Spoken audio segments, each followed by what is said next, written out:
So, euphoria really tried to make me like Cal. Hmm. Okay. Oh wow. So we start off with young Cal. We see these white butt cheeks on the screen, and I'm like, okay, this finna be Cal.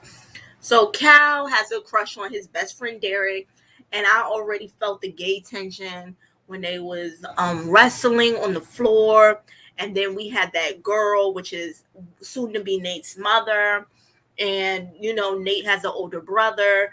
Like it was just a really cute backstory, and I had sympathy because this was innocent Cal. Like this was Cal before things hit the fan.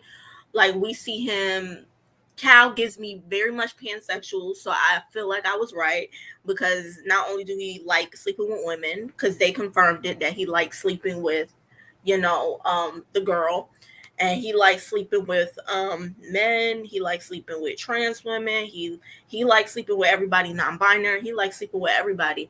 Um, yeah, like he had a crush on his friend. He was in love with his best friend, and like they had this cute ass scene in the bar. I was like, one guy, two guy, three guy, four. I was like, oh shit, this is a gay bar because they was finna celebrate, and I was just like, this is real cute. I was feeling it, like it got to me a little bit, but past Cal and present Cal are not the same person. So present Cal have no sympathy for. Not really. Like I have a little bit of sympathy because he did not know Jules was underage, but you're too grown to be not carding people, and you're also too grown to be cheating on your wife. Like he's really trash, and he is just like Nate is just like him. Like, I'm sorry, Nate is just like him. Like, we see later on that Nate is also living a double life. Like, so he gets it from his father. Like, contradictions. Um, like Nate says one thing but then does another. Like the same way he says that he hates his dad, but yet he's over there trying to cover up for him. Like he says that he's not gay, like he's not into like trans the LGBTQ, but he's over here stalking Jules. He said he loves Cassie, but then he's at the end of the episode giving flowers to Maddie. So he's just a liar all the way around. And Nate really is trash. Like I put Nate over Cal any day. Like I put Nate over Cal. You know what I'm saying? Um, like because I understood like we're in the 90s, and back then if you got a girl pregnant, you had to do the honorable thing and marry her and take care of the kids. And they are in white society, and white society does things like that, especially in that in that time period. You know, um, yeah. So I felt really like sympathetic towards Cal. Like I thought that shit was super cute. Like when the guy was walking, like, he was looking at Peen in the locker room, and then we see in season 2 the callback of Nate avoiding to look at Peen, like trying to not be his father and failing miserably, like on all accounts. Um because Nate is just like his father, I do feel like Maddie will get pregnant. Like that is something that I feel like is gonna happen. Maddie's gonna get pregnant the same way that Nate's mother got pregnant, and that's how I feel. Maddie already foreshadowed it that she wanted a baby, and I feel like this baby is literally going to destroy Cassie because if we remember precisely, Cassie terminated her pregnancy, right? She was not able to be a mother, and to see Maddie become a mom, it might destroy her, honestly. We already see that Maddie wants kids. She wants she lets Nate in the door at the end of the episode because Maddie, we know she comes from a poor background. We know that her mother is always working. She's always giving these pedicures to people. And then you have Maddie's father, and he's always sitting his ass on the couch. So she accepts Nate into the household because I think she's just used to Nate. And on top of that, she's in love with the lifestyle that Nate can provide her. You know what I'm saying? She's in love with the lifestyle that he can provide her and give her, and that's just what I feel about that situation. um Yeah, so that's going to be really interesting. I can't wait for Maddie to beat Cassie's ass. I think at this point it's just very deserved. Like, she was having sex with him and she was like, "Oh, I love being your little secret and I can't tell a soul." She is so like, and he was like, and Nathan was like, "I love how sick you are." And it was just so weird. Like, I'm just like, both of y'all need Jesus. Both of y'all are just very disturbing to me. And Cassie's over there waking up at 4 o'clock in the morning, scrubbing her body, scrubbing everything just so she could look presentable to Nate. And Nate pays her dust every time. And the only time he pays her attention is when she looks like Maddie. Like, absolutely ridiculous. And then when we saw inside her head where she's over there screaming at them in her head, talking about how I'm in love with Nate Jacobs. No, you're in love with the illusion of that Nate can give you. Like, he is breadcrumbing you. He's a love bomber. So he gives you everything at night, and then in the morning he pays you dust. So you're constantly chasing after this man. Like, it's absolutely pathetic. I never. It's really sad when you really think about it. It's really sad, and I hope she sees herself in Lexi's play, because Lexi, she's gonna be spilling all the tea on everybody in her friend group and in her family. Her mom's an alcoholic, her sister's a slut, and she's basically going to be exposing the fuck out of them in this play that's not about Oklahoma. Cassie been writing about her life, and she's going to cast. I wonder how her parents are just going to feel when everybody's going to feel when she puts all of this on screen. And I wonder if she has like a Nate Jacobs in her play, and because we know that Kat's boyfriend Ethan got the role, like got one of the main roles. So is he Nate Jacobs? Like, what who is he playing? McKay? Um, and I wonder if Kat is going to be attracted to Ethan because he's playing an asshole. That would be really interesting. Would she be more attracted to Ethan if he's playing an asshole? And speaking on Kat is just lost. She is so lost. And if y'all don't know, that Barbie, the actress that played Kat, got into a fight with the writers on Euphoria because she didn't like the storyline that they were giving her. But at the same time, like, you are an actor. Like, you're not, like, I understand you feel attached to the character, but that's not you. Like, you're portraying somebody else. You know what I'm saying? There's no reason why you should be getting that upset. Like, follow the script of what's written to you. You can give your input, but that's not your show.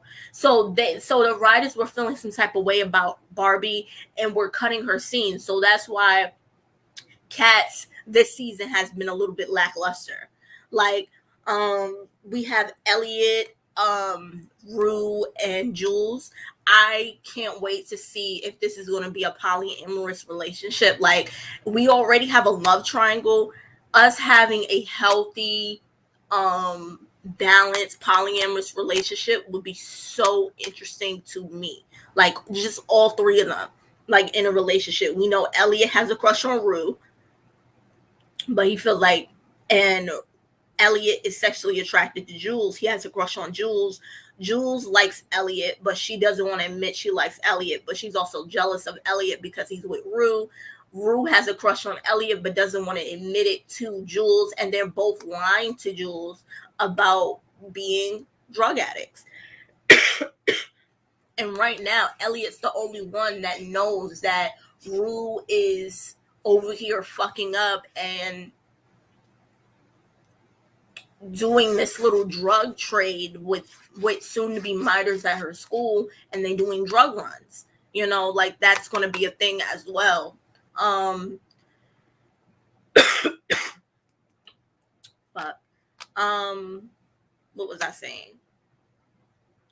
Rue really got me fucked up this episode. Like, do you know how disgusting it was for me to like see that presentation of her in the classroom, basically explaining that she's going to manipulate and gaslight her and have a cover drug so she can keep doing her drugs. Every time her sister Gia is on screen, the show gets really real. and it gets really sad and it gets really depressing because we forget that in Rue's La La Land, she's not there. Like, she is a drug addict and she's ruining relationships all around. She's lying to everybody. And for Gia, I wonder if Gia starts doing drugs, I wonder how Rue is going to take that. like this is cause and effect.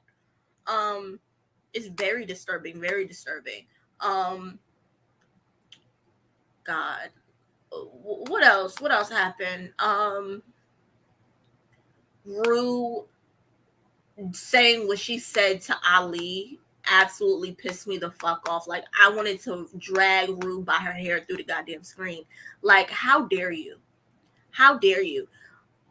Rue and Ali in the special episode, like, that was an amazing episode. I know a lot of people don't want to watch it, so they don't really know how hurtful and how much that shit cut deep. But that really cut deep because he said in confidence that when he was on drugs, like, he lost himself. He talked about isolation and all this and not having anybody to turn to because he pushed everybody away. And he knows he doesn't want Rue to get to that point. And, he's like, Rue, like, what's going on? He was like, listen, I'm not your parent. Like, you can talk to me. Like, like, I'm your sponsor. Like, I'm here to help you. Like, you know what I'm saying? Like, he's always helping Rue. When she has nobody to turn to, he's the one that's over there getting her pancakes and doing all this other type of stuff. And she threw his abusive past in his face because he went to therapy. He changed his life for the better. He threw the fact, like, he told her about his girls. He said that he converted to Islam and everything, and that he's trying, like, he really is working on himself, and he still go to these meetings to never make sure he goes to that dark place again. And I wonder if that's going to push Ali to do drugs again. Would Rue push Ali to do drugs again?